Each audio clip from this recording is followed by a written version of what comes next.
For me, he was a proxy for Trump. I mean, all these films are like proxies for someone else, right? For me, he was like this perfect kind of Trumpian figure. It's so interesting to see the Chinese version of Trump, right? Yes. Welcome to Mosaic of China, a podcast about people who are making their mark in China. I'm your host, Oscar Fuchs. So in last week's episode with V, we discussed that the population of Shanghai was the same as the entire population of Australia.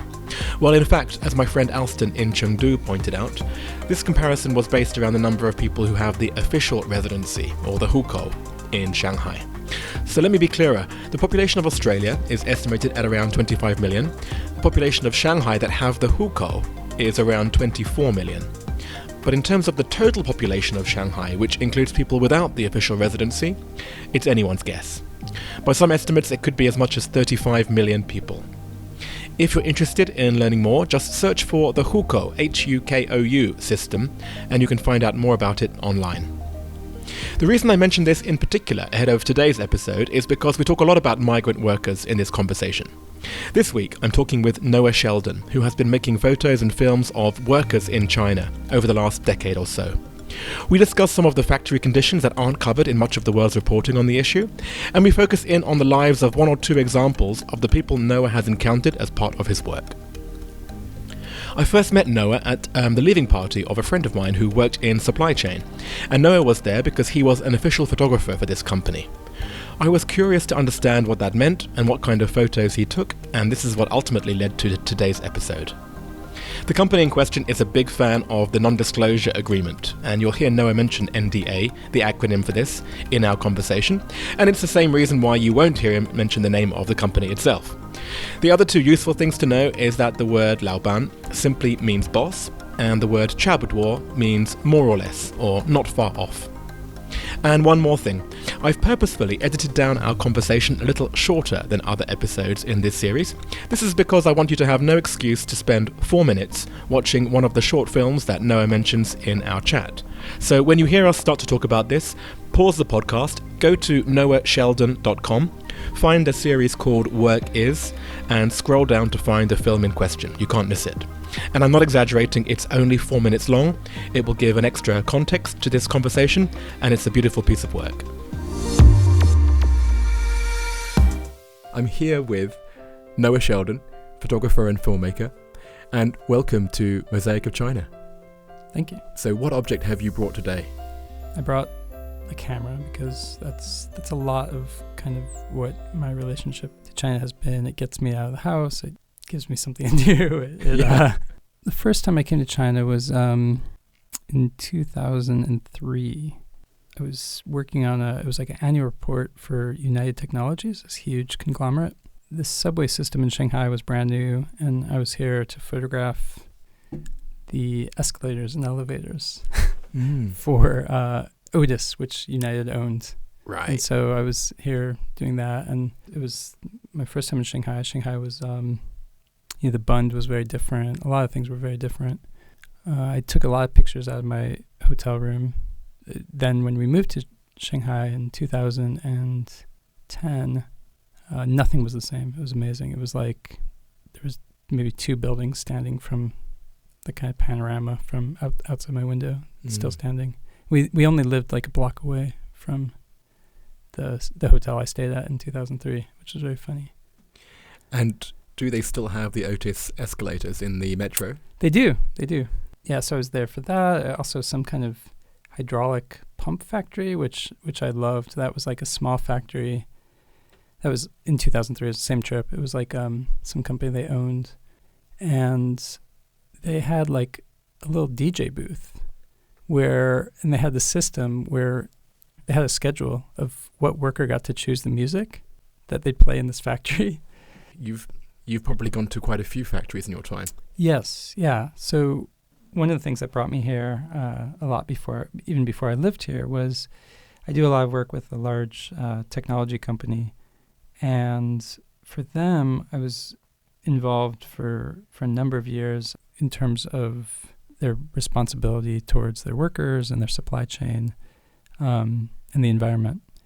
And so through that, I got to see all of these. I probably visited over 100 factories, tiny little suppliers to huge factories with hundreds of thousands of workers, the size of cities. And yeah, it's been fascinating. It's been a really interesting kind of glimpse into a different side of China than a lot of people see. And one of the things I've gotten to do is I've gotten to do a lot of interviews with workers and trying to figure out how to kind of make things better in those situations. So we have this way of when reading a story about a factory in China, our consumption makes these people slaves or something like that. I mean, that's like a preconceived idea before we even go to the factory, right? I think so. Yeah. And then when you go to a factory, there's so many interesting factors, that really don't get covered in the press. The biggest thing I would say is the whole kind of idea of being a migrant worker in your own country. This idea that we have, in China, there's 300 million or 400 million, or whatever the crazy number that I keep hearing is, migrant workers in their own country. And that's kind of given as background in a lot of stories. But when you actually think about what that means, it's a really interesting condition. And it's, and when you talk to workers, that tends to be one of the big ones. It's either, young workers, it's exciting to be away from their home, their farm or whatever. And older ones, who have families and who have kids, that tends to be something that's very hard for them. So you don't realize how kind of temporary these jobs tend to be for a lot of workers. And the reporting never reflects that. We think of people having these as careers, for lifelong careers, and it tends to not be the case. Right. I think for a lot of people, it's like a first job.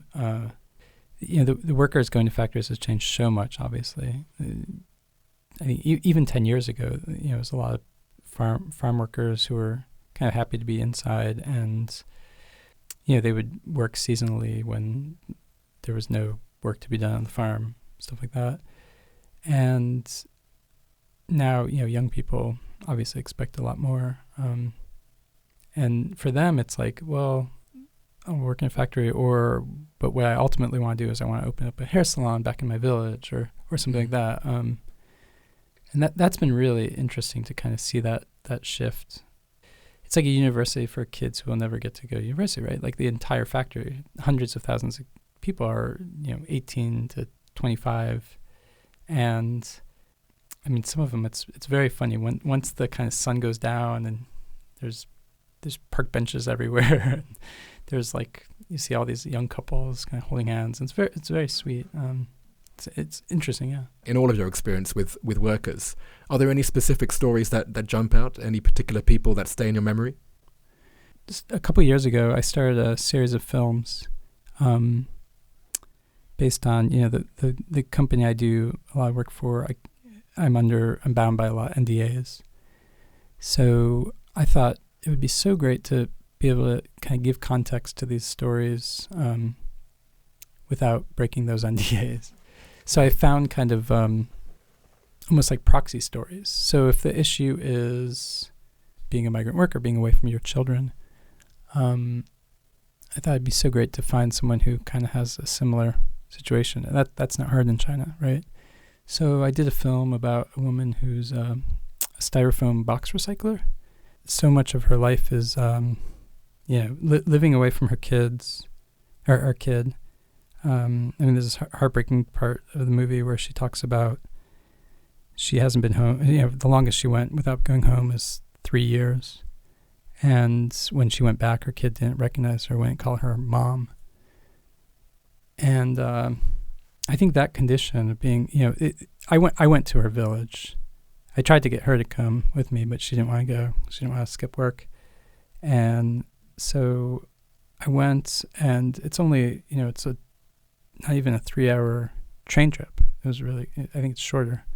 And so it's a bit heartbreaking to kind of imagine that condition where you're so close to home, but you can't go there. And did you show her the final video? Yeah, I did. She still couldn't figure out why I made a film about her. She was like, yeah, this is just normal. Mm. And so was that film released in China? What was the feedback? It's mostly been out of China. It's been a bunch of film festivals and had a really nice response from people. But I've also gotten a nice response here. People are pretty amazed to see her story. And what most Chinese tell me is, like they see these people all the time and they would never think to ask them their story. Right. Yeah, a huge inspiration for me is, I don't know if you know the work of Studs Terkel. No. Studs Terkel was a great Chicago journalist. He did a great series of interviews on work where he just asked normal people kind of about their job. It's something that we do most of our time, and yet we don't talk about it that much. I think you can look at people, you can objectify them, but as soon as you get their story, then obviously you can empathize with them. Right. That's key. You're right. There was another work project that I know that you were involved in, and that was that documentary you did about the hairdressing school, right? Yeah. So I've been really interested in kind of a range of jobs and a range of personalities, right? So I've spent time with the guys who scalp mooncake tickets, the guy who owns a fireworks factory, a Sichuan opera singer. There's a lot. A Taobao model, like a fast fashion kind of e-commerce model. She was great. Yeah, quite a few different topics. And I have this list of like 100 occupations or kind of locations that I would love to film. And one of them has always been kind of this figure of like a Laoban, like this big boss guy. And there's this incredible hair school called Wenfeng where this guy has kind of modeled himself as this kind of cult of personality. And he has he runs this kind of very militaristic school of hairdressing and makeup and different, beautician kind of processes. And so I was fascinated by this guy. I walked past his salon like every day. He has salons all over China, and he trains thousands of hairdressers. Just this kind of, for me, he was a proxy for Trump. I mean, all these films are like proxies for someone else, right? So yeah. For me, he was like this perfect kind of Trumpian figure that, you could, it's so interesting to see the Chinese version of Trump, right? Yes. It's like, because he created his own reality in that place. And obviously, you can look at it as an outsider and go, what? How does that work? But as an insider, of course, you drink the Kool-Aid. Right. Exactly. And I don't know. I mean, some of the employees we talked to definitely are drinking the Kool-Aids. They're fully, they fully believe his crazy claims. Other, we got the sense that they're kind of just in it for the way they can get like commissions or the way they can get, It was interesting. It really is. I mean, it's a huge community, so there's definitely a spectrum in that community. Yeah. But yeah. Well, and it looks like then you're moving away from photography and more towards filmmaking. Is that true? I do a fair share. And the world seems to be moving more towards motion in general. I mean, I think with 5G internet, things are going to change very drastically. So I would just want to bring it back to the camera. So when I came to China, when I moved here, we moved for my wife's work. And I was doing quite a bit of work here, but I was also doing quite a bit of work everywhere. And I mean, I was traveling to Europe a lot. I was traveling all over the place. And so I came here with kind of the idea. When I got here, I started a blog, like a photo a day blog. My daughter was 1 at the time, so I would kind of wander around with her. But I'd always bring the camera, just as a way of kind of interacting with the world around me. I quickly printed some cards saying, hi, like I had my friend write in Chinese, like, I'm a photographer and I'd like to take your picture. Can I take your picture? Nice. And so I'd walk up to people and hand them the card. And my daughter was great. I'd bring my daughter and they would see a baby, and that was a great icebreaker. And I realized there wasn't a lot of kind of normal, when you Googled pictures of China at that time, you'd see like pictures of pandas or the Great Wall or something like that. And I really appreciated that interaction. I really appreciated kind of being that, making this archive for someone. The thing that brought me to photography in the first place was when my mom passed away. I was 15, and she had made these like little family photo albums, kind of crappy like family photo albums that she had thrown together. And when she passed away, I was just like, I couldn't really talk to people. I was feeling very, she had been sick for a while and she finally passed away. And so I would spend a lot of time looking through these family photo albums. And I was just amazed at kind of what these photos had become overnight. You know, they went from being these crappy snapshots to being these really weighty kind of documents. And for me, that transformation was just fascinating. It was kind of scary, but also really incredibly powerful. And kind of the idea of documenting everything became really comfortable to me. And so I started doing that. I started getting more and more interested in photography. And so for me, so much of what kind of photography and filmmaking is documenting something that won't be here, right? You know, so when I got here, I realized like no one was telling those stories. I couldn't find them. And I think even, you know, the thing that would happen to me most often, especially when I first got here, I was really just like taking pictures all the time of everything, was old people, young people, all kinds of people would walk up to me and say, "Why are you taking a picture of this building? Go take a picture of that new building. You know, this building's old. It's going to be torn down. It's blah, blah, blah." And I thought that was so interesting, a place like without kind of nostalgia. And I think that's a big part of China, is that like change has been so rapid and so, you know, the Cultural Revolution did so much to kind of erase so much. Well, thanks so much. We covered a lot of ground there. Really appreciate that. And now on to part 2. Okay, so the first question is, what is your favorite China-related fact? Let's see. So according to Wikipedia, which I just looked up, there's 287 million rural migrant workers in China in 2017. Wow. Which I think is amazing, to be migrant workers in your own country. I think that's a really interesting kind of policy because of the residency permits and stuff like that. Yeah, because there could be equivalents in other countries, but they don't track it in the same way, right? You know, this is a way of controlling things like urban slums and stuff, right? They keep people tied to the countryside, which is a really interesting policy. And I have to say, like, it's managed growth in an interesting way. There's obviously negative fallout from it, but it's fascinating. Do you have a favorite word or phrase in Chinese? I have a least favorite, chabudo. A chabudo? I absolutely despise that. Really? That's actually one of my favorites. It's you know, in terms of working and stuff, and if you're really going for excellence, it's this really dangerous kind of idea of it's good enough. Right. Yes. I mean, there is a time for chabudo and there's a time for get it right. And right. Obviously, in your line of work, there's more perfectionism than a chabudo. Yeah. But you're right. There is a very positive side of it. It's just When you don't want to hear it, it's the last thing you thing you want to hear. What's your favorite destination within China? You know, I've been to kind of the Tibetan Autonomous Area in Sichuan. I think that's amazing.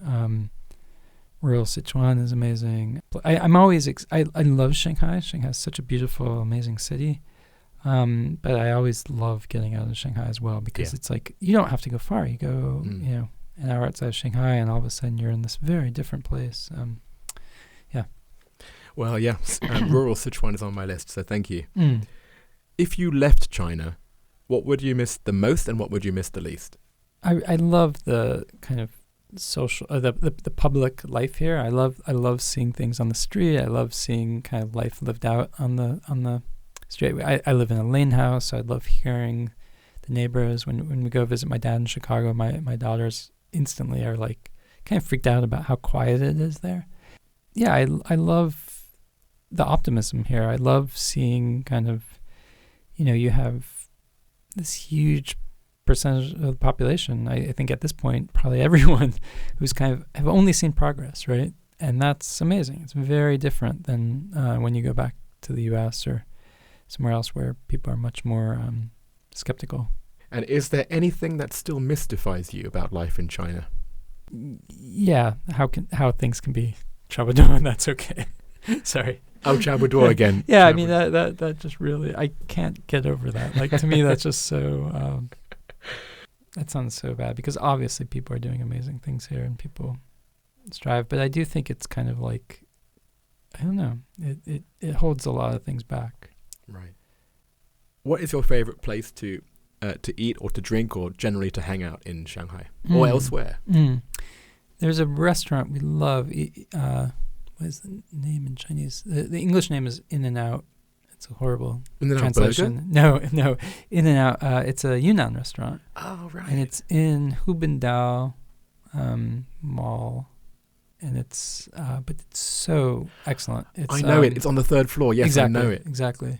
I think the food there is so great. But they don't have a lot of alcohol, so that's kind of a problem. Okay. What's your favorite WeChat sticker? There's one that I've been very fond of lately, which is a girl on a bicycle chasing a motorcycle. And in what context do you use that? Like when you're running late, or more like doing something impossible? Like we can do it. Like, like that, yeah. But I'm also very fond of the boy with the extremely large comb, slowly combing his hair. Yes, that's a very good one. There's actually, if you look at both those stickers, there's no troubadour about either of them. No. So that's probably why you like them. Yeah. they're fully. What is your go-to song at KTV? My favorite KTV song is, if you want to get everyone going, you can always do Tiny Dancer. Oh, very good. I think that's a classic. Everyone loves that. And finally, what other China-related media or sources of information do you most rely on? I find, people like Bill Bishop, the old Cynicism blog, I find them pretty amazing. A book I want to reference that I'm obsessed with is called The Corpse Walker by Lao Yiwu. And that's an amazing book. He kind of is the Studs Terkel of China. Well, thank you so much for your time, Noah. It was fascinating. And before you leave, tell me, if there was one person who you'd recommend that I should interview next, who would it be? People doing really interesting things here. I think the people at the Wrong Design Library are fascinating. They're doing such an important thing and creating such an incredible archive. Giovanna and her husband Lei, they have created this incredible kind of archive of Chinese design, both traditional and kind of folklore and more modern stuff. And it's absolutely phenomenal. Awesome. I look forward to meeting Giovanna. Thanks so much, Noah. Great. Thank you. That was fun. So that was the smooth and relaxing voice of Noah Sheldon. I probably should have warned you about that at the beginning of the recording. This is probably an episode for listening to when relaxing on a sofa by a crackling fire. I take no responsibility if you were listening to it while driving late at night on a dark country road or operating heavy machinery. Once again, to see Noah's work, go to noahsheldon.com and look under the heading Work Is.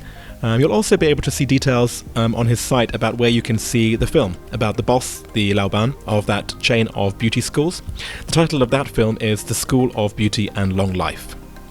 Since this interview was recorded, actually Netflix has released a great documentary movie called American Factory, where you can see another Chinese Laoban, this time of a glass company, and it focuses on what happens when a similar kind of traditional Chinese factory culture gets exported to suburban Ohio. The film does focus on the predictable clash of cultures, but I thought it was quite an even-handed attempt at showing the pros and cons of both working cultures. As for connections between Noah's episode and other guests in this series, Noah was the second person to mention Bill Bishop's Cynicism as one of his favourite sources of information about China. The other person was Eric Olander, back in episode 3, and I definitely also recommend you get on his mailing list. Thanks very much to everyone who is following the podcast on social media. I really appreciate all of your contributions. I forgot to take a selfie with Noah this time, but there are still lots of interesting images from this week's episode.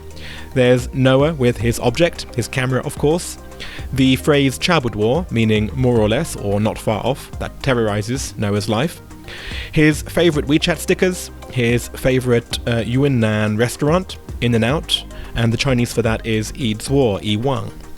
Some photos depicting the Wenfeng hair salon, and the book he mentioned, The Corpse Walker.